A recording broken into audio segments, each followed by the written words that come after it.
Hey everybody, it's your girl Mo, and I am back with an update on the search containers in the swamp trial. I've done some more experimenting, and I think I have an even better plan to help you maximize your points. I was actually able to go in as a test run and get 6,000 more points, so I was super happy with that. My thoughts were that since husk, probes, and couriers count towards this trial, I thought it might be a really good idea to try to run the electromagnetic storm, and boy, was that idea right on. I was a little worried about time, so I did enlist the help of a friend to give this a run through and kind of see if my idea was on track.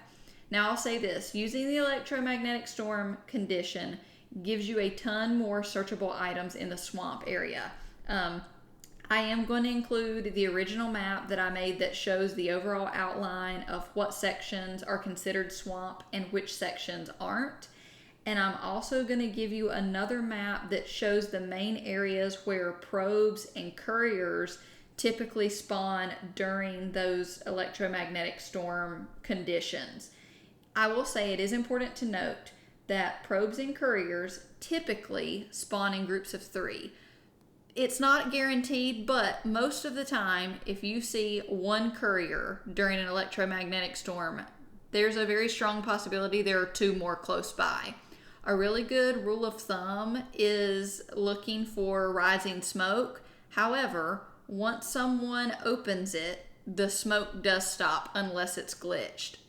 So a really great cheat for that is to pull your map up every so often when you're running around, because when you get within a certain proximity, those probes and couriers actually show up on your map. You can even ping them and just run straight to their location. Now, while I did test run this idea with a friend, I do think this is totally doable solo. Tackling this solo, the advice I would give is that you definitely want to wait for a round where you're spawning very close to the swamp, and you highly want to prioritize that swamp extract. That way you're not wasting any extra time running to and from where the trial points are actually going to get accumulated. I hope these tips help, and I hope you can best your score, and I wish you the best of luck topside raiders.